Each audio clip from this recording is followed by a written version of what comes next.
తెలంగాణ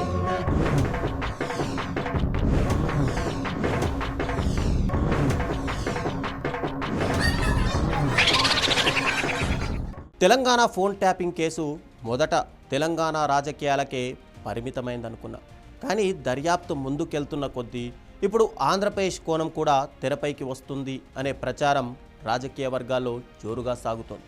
ఏపీకి చెందిన కీలక నేతలు, అధికారులు కూడా నిఘా పరిధిలోకి వచ్చారా? ఈ వ్యవహారం వెనుక రాజకీయ ప్రయోజనాలున్నాయా? ఇప్పుడు ఇదే రెండు తెలుగు రాష్ట్రాల్లో హాట్ టాపిక్గా మారింది.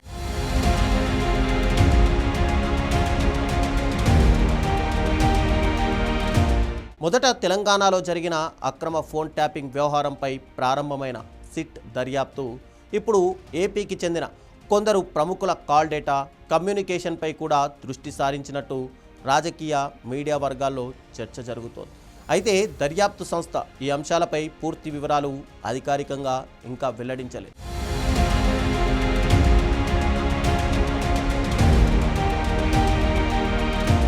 ఈ కేసులో రిటైర్డ్ ఐపీఎస్ అధికారి, ఏపీ మాజీ ఇంటెలిజెన్స్ చీఫ్ ఏబీ వెంకటేశ్వరరావు నుంచి తెలంగాణ సిట్ వాంగ్మూలం నమోదు చేయడం ప్రాధాన్యం సంతరించుకుంది.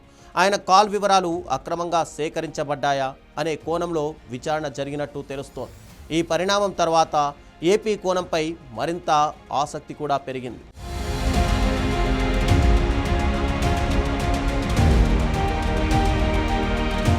2014 నుంచి 2019 మధ్యకాలంలో ఏపీకి చెందిన కొందరు రాజకీయ నాయకులు, అధికారులు, వ్యాపారవేత్తల కమ్యూనికేషన్పై కూడా నిఘా సాగింది అనే ప్రచారం జరుగుతోంది.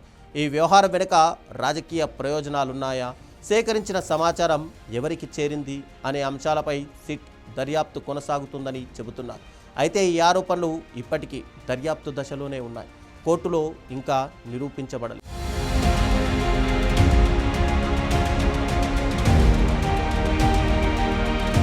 కొన్ని ఫోన్ నెంబర్లను మావోయిస్టుల పర్యవేక్షణ పేరుతో సిస్టంలో నమోదు చేసి ఆ తర్వాత ఇతరుల సమాచారాన్ని సేకరించారు అనే కోణాన్ని కూడా దర్యాప్తు బృందం పరిశీలిస్తున్నట్టు వార్తలు వస్తున్నాయి. ఈ అంశాలపై అధికారిక నిర్ధారణ కోసం దర్యాప్తు పూర్తవ్వాల్సి ఉంది. ఈ కేసులో అనుబంధ ఛార్జ్షీట్ దాఖలుకు సిట్ కసరత్తు చేస్తున్నట్టు తెలుస్తోంది. అందులో ఏపీకి సంబంధించిన అంశాలు, సంబంధిత వ్యక్తుల పాత్రపై వివరాలుండొచ్చనే అంచనాలు కూడా వ్యక్తమవుతున్నాయి. అయితే ఛార్జ్షీట్ అధికారికంగా దాఖలైన తర్వాతే దాని విషయాలు స్పష్టమవుతాయి. ఒకవేళ దర్యాప్తులో ఏపీకి సంబంధించిన కీలక అంశాలు అధికారికంగా నమోదైతే అది రెండు రాష్ట్రాల రాజకీయాల్లో కూడా చర్చనీయాంశంగా మారే అవకాశం ఉందని పరిశీలకులు భావిస్తున్నారు. అదే సమయంలో ఆరోపణలు ఎదుర్కొంటున్న వారికి తమ వాదనలు వినిపించే పూర్తి అవకాశం కూడా ఉంటుంది.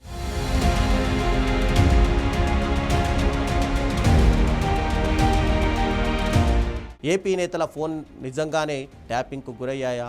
దర్యాప్తు ఎవరిని తాకుతుంది? అనుబంధ ఛార్జ్షీట్లో ఏ పేర్లు ఉంటాయి? ఈ వ్యవహారం రాజకీయంగా ఎలాంటి ప్రభావం చూపుతుంది? ఈ ప్రశ్నలకు సమాధానం సిట్ దర్యాప్తు, కోర్టు ప్రక్రియ ముందుకు సాగే కొద్దీ స్పష్టమవుతోంది.